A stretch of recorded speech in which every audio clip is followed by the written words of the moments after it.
So, 6'9", Yep. 19 and a half stone, Yep. 60,000 people, Yep. Tottenham Hotspur Stadium. Yep. Derek Chisora, you've beaten him twice. I'm not going to criticise right now. It's the Tyson Fury show, isn't it? Well, because what I was going to say to people who criticise is, suck a big fat dick. I think you've said that already. I've said it like in every interview. You have, so thanks for So, yeah, including just me in for you, that. If you want to criticise too, you can do the same. I'm not criticising it. I've heard Frank's assessment of running down and George's of running down who was available, you wanting to be active. Obviously, the Anthony Joshua fight was in play for a month. That's a pussy. Don't want to speak about him. Alexander Usyk was in That's play. not the shit house. Don't want to speak about him. But you'll probably fight both of them in That's what 2023. I won't. I'm not going to give him a payday. So, I'm not going to give him any monies. without, I'm going to let them fight each other again. I'll fight somebody else and sell fuck all. but at the risk of upsetting you, and I don't want to upset you, sometimes you say you will fight Anthony Joshua before you start. And then other times you say, no, do you know what? I'm not going to fight him. Fucking. Are you on that day today? I'm just on that day forever. Let him go and fight somebody. Let him fight Dylan Moy. That's what they want to do. It is what it is. What did you make of Dillian on Saturday night? I personally thought that Jermaine Franklin won the fight. I know you're on away soil, and you got to take it off the new home fighter. But if all would have been fair, I thought that it was pretty close. But I thought Jermaine did enough to win the fight. That's been brutally honest. Have you been sparring with him as well? Yeah. And what did you make of him as a boxer? What do you make of him? You didn't see? Did you? Oh right, okay. He's a trier, yeah. Did you see that in him? That performance in him against Dillian? No, he didn't win 1 second of one round in sparring the whole camp. But that's usually a telltale sign if they're going to do well in the fight. I was over in Vegas and I watched Josh Taylor spar when he beat Ramirez. I didn't see him win 1 round. Yeah. And I thought, fucking hell, this is going to be tough. And he goes in there and dominates against Ramirez. And that was awesome performance. And then Jermaine Franklin the other day, I didn't see him win 1 round in sparring. And I said to Jelena and the boys when we were running, Isaac and the other day, I said, like, people who don't win rounds in sparring probably going to perform on the night. And he did well. He looked like an old 70s style sugar, yeah? Got a question. Yep. What about for a man who wins every round in sparring? Then he can either perform shit on the night and left it all in the gym, or he can keep that level of winning going. So everything's just an if or a and.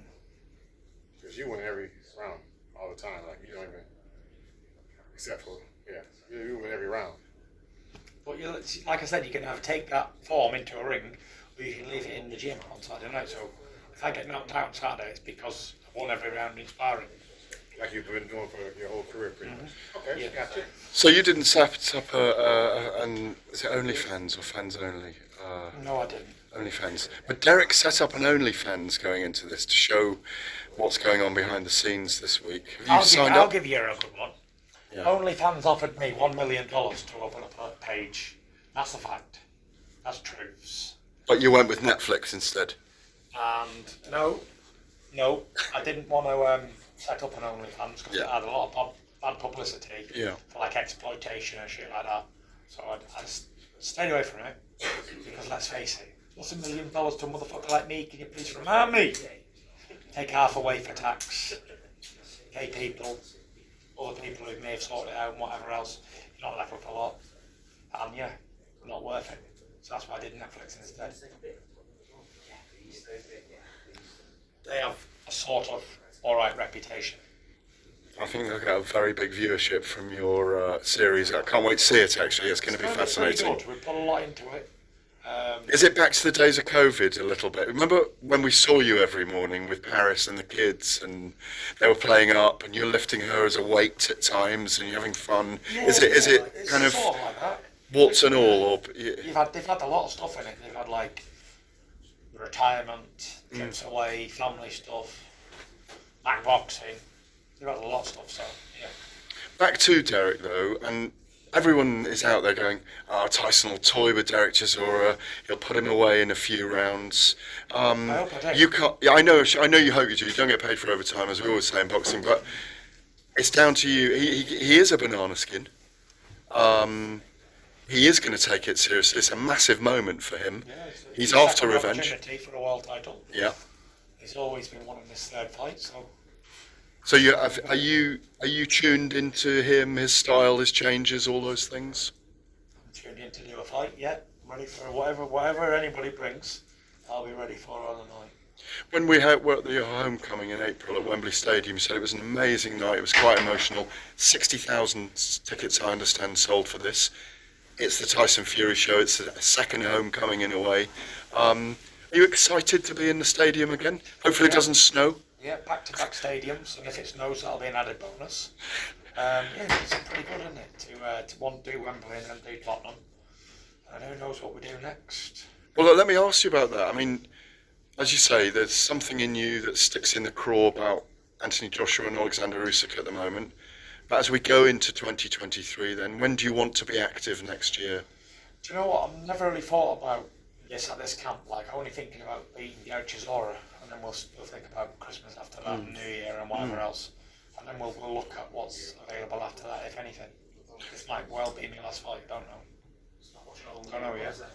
You've said in the last few weeks, and you said at Spurs at the press conference that, I might have to stay active for my own mental health and for my own physicality, all those things. Everything. It's a big ball of shit rolled into one, to be fair. All of him. And it's like, something you never let it go, It's like, you can never let it go, and it's always going to be a part of you. So. If you could look back on 2023, I'd love Gareth. you've grown, you've really crossed over into the mainstream. You had the trilogy fights with Wilder that ended just over a year ago. You now inhabit a different place as a public figure, a star, a mainstream crossover star. You're very comfortable going whatever show, TV show, radio show, whatever. You're very good at your own publicity. What's the big change for you in 2023? What, 23 coming? In 2022, this year, yeah. I don't really think any different, to be honest. The rest of it, I'm not really interested in interviews and all that, like media appearances and stuff. Like I say, I just like pottering around Morecambe Bay, going back and forward to the school, back and forward to the gym, and all the time I got a fight lined up, I'm very happy in camp.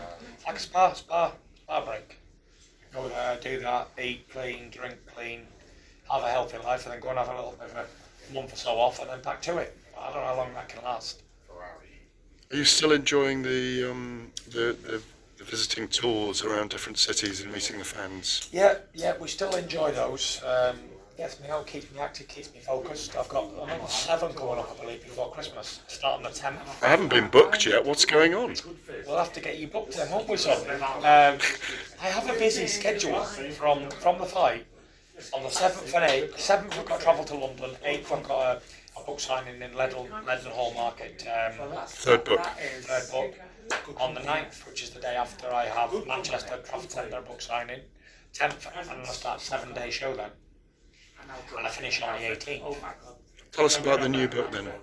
The new book's been a fantastic time writing it and putting everything into it again, and revisiting old times and putting it into a different mindset. The way I've now feel like I've recovered from what I was going through back 3 years ago when I was writing that first book, looking at it more in the same way and just reassessing stuff and going over a lot of stuff in there, a lot of personal stuff as well, a lot of untold secrets in there, a lot of funny stuff in there as well. So yeah, it's definitely worth a read, for sure. You're in a different place than in 2022.